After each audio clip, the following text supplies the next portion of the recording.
أعوذ بالله من الشيطان الرجيم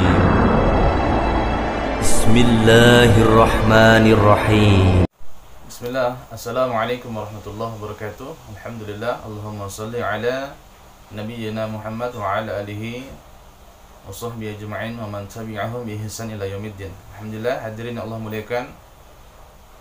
Kali ini saya ingin membahas tentang gangguan jin keturunan atau jin nasab atau jin leluhur atau jin saka. Orang Melayu bilang jin saka. Jadi ada beberapa macam gangguan jin. Salah satunya adalah gangguan jin keturunan.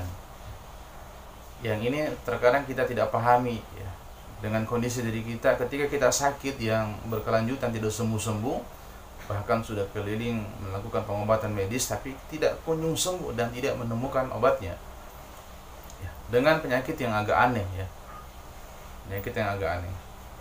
Jadi gangguan jin ini dialami bagi mereka yang punya leluhur terdahulunya pernah melakukan perjanjian atau kerjasama dengan bangsa jin dengan tujuan untuk misalnya kekayaan atau untuk perlindungan, sehingga dengan seperti ini kerjasama yang mereka lakukan membuat mereka bersahabat dengan bangsa jin. Dan memang Allah Subhanahu Wa Taala ada menerangkan dalam surah Al-Jin ya, bahwasanya dalam ayat tersebut diterangkan wa annahu kana rijalun minal insi ya'udzuuna bi rijalin minal jinni fazaduhum ruhaqa. Dan sesungguhnya ada manusia yang meminta perlindungan dengan bangsa jin yang terjadi kepada mereka atau manusia tersebut hanyalah kesesatan kepada mereka. Nah, ini dalam surah Al-Jin ayat 6. Maka hadirin yang Allah muliakan, gangguan jin tersebut ini memiliki efek yang sangat tidak baik, bahkan berbahaya untuk dirinya dan orang-orang di sekitar dia. Ini yang harus segera ditangani dan tidak boleh dibiarkan saja begitu. Kemudian masuknya jin ini kepada anak keturunannya itu sekalipun dia tidak minta ya, tetapi karena dahulunya leluhurnya telah berjanji adakan perjanjian, maka jin tersebut otomatis masuk kepada keturunannya, baik itu anaknya atau cucunya atau cicitnya, sekalipun dia tidak minta ya, ini otomatis ada yang seperti itu. Yang kedua, ada jin turunan itu masuk dengan keturunan dari salah satu leluhur tersebut melakukan ritual atau adat-adat tertentu atau baca mantra atau menyimpan pusaka, maka ini masuk kepada keturunannya ya. Dan tidak semua saudara, misalnya ada 5 saudara itu masuk semuanya ke mereka. Ada salah satu yang dipilih oleh bangsa jin tersebut ya. Tidak semua dimasuki oleh bangsa jin tersebut. Dan biasanya orang-orang seperti ini yang mengalami gangguan jin keturunan atau jin nasab, dia indigo, bisa melihat jin. Pertama, yang kedua bisa meramal. Yang jelas ramalan tersebut bersumber dari bantuan jin, ya. Dan sebenarnya peramalan itu tidak bisa, ya. Sekalipun ya, Rasulullah pun telah menyebutkan bahwasanya beliau tidak mengetahui apa yang terjadi ke depannya. Ya, apalagi kalau kita ini mengaku bisa meramal ke depannya apa yang terjadi. Maka ini tidak benar ya. Adapun ciri-cirinya bagi mereka yang mengalami gangguan jin turunan ya, atau jin nasab atau jin saka, mereka sering melihat penampakan makhluk, yaitu makhluk jin yang jelasnya. Yang kedua, bermimpi berada di masa lalu atau di zaman dulu. Kemudian yang ketiga, mereka bisa meramal yang apa yang terjadi ke depannya. Kemudian sering melakukan sesuatu di luar kesadarannya. Yang kelima, emosi yang tidak terkendali yang bisa meledak-meledak. Kemudian bermimpi didatangi binatang seperti harimau, buaya, kera ya. Kemudian sulit mendapatkan jodoh. Nah, ini sulit mendapatkan jodoh karena apa? Karena jin turunan tersebut suka kepada dia. Maka dia menjaga supaya tidak ada yang mendampingi dia.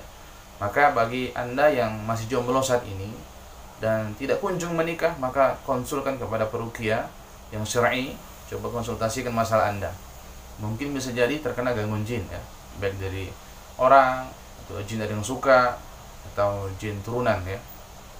Kemudian sulit tidur ketika malam ya, bahkan subuh baru tidur, karena memang itu targetnya syaitan, membuat seseorang tidak mengerjakan perintah Allah Subhanahu Wa Taala. Kemudian dia sering mengalami kesurupan, peka terhadap tempat yang angker, kadang-kala sampai kesurupan. Maka hadirin oleh hadirat yang Allah muliakan, ketika Anda merasakan gejala-gejala ini pada diri Anda, jangan dibiarkan saja, atau jangan bangga dengan memiliki jin tersebut. Jangan bangga, ini adalah masalah, dan ini bisa menimbulkan kesyirikan. Karena ketergantungan antum kepada jin tersebut. Ada perlu apa-apa, antum minta tolong kepada dia. Ada keperluan apa-apa, antum panggil dia. Maka ini bisa menimbulkan kesyirikan, menyekutukan Allah Subhanahu wa Ta'ala. Maka Anda harus hentikan. Ini bukan permasalahan antum hebat atau apa, tapi ini adalah sebuah kesyirikan yang dilarang oleh Allah Subhanahu wa Ta'ala. Maka keluarkan jin tersebut dari badan Anda. Jangan Anda terus memelihara dia, menggunakan dia. Karena tidak ada yang gratisan, pasti dia akan meminta kepada antum. Bisa minta tumbal, atau bisa minta yang lain-lain. Maka berlepas dirilah dari segala bentuk jin-jin apapun itu, ya. Tidak usah menggunakan mereka. Cukup hati kita bertawakal kepada Allah, mengantungkan diri kepada Allah, meminta kepada Allah, mohon pertolongan kepada Allah. Ya, tidak usah seperti itu. Apa yang dilakukan? Pertama, bisa dengan ruqyah mandiri, yaitu dengan cara berwudu, kemudian baca ayat-ayat ruqyah di Al-Baqarah, ya, Al-Fatihah, Al-Baqarah 1 sampai 5, ya. Atau Al-Baqarah semua dibaca bisa setiap pagi dan sore hari. Kemudian bisa membuat air bidara, ambil 7 lembar, kemudian di blender atau diulek, kemudian dibuat untuk segelas air untuk diminum, dibacakan ayat ruqyah. Kemudian bisa juga mendengarkan murattal Al-Baqarah rutin diputar pagi dan sore selama 1 bulan, atau dengan cara mendatangi peruqyah syar'i, ya.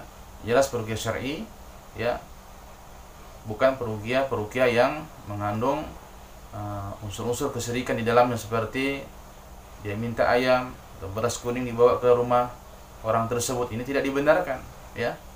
Apalagi mengobatnya dengan bantuan jin atau memindahkan jin ke tubuh seseorang, ini tidak dibenarkan dalam agama. Maka ini bukan ruqyah syar'i.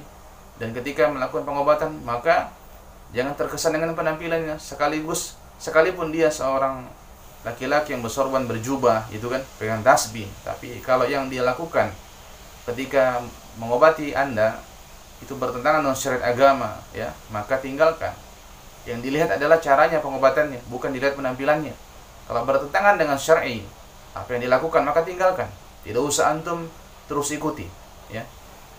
Ini pesan-pesan semoga bermanfaat untuk kita semua, dan semoga menjadi keberkahan buat kita semua ilmu yang saya sampaikan ini, terutama kepada diri saya dan keluarga saya. Subhanakallahumma bihamdika asyhadu an la ilaha illa anta astaghfiruka wa atubu ilaik. Assalamualaikum.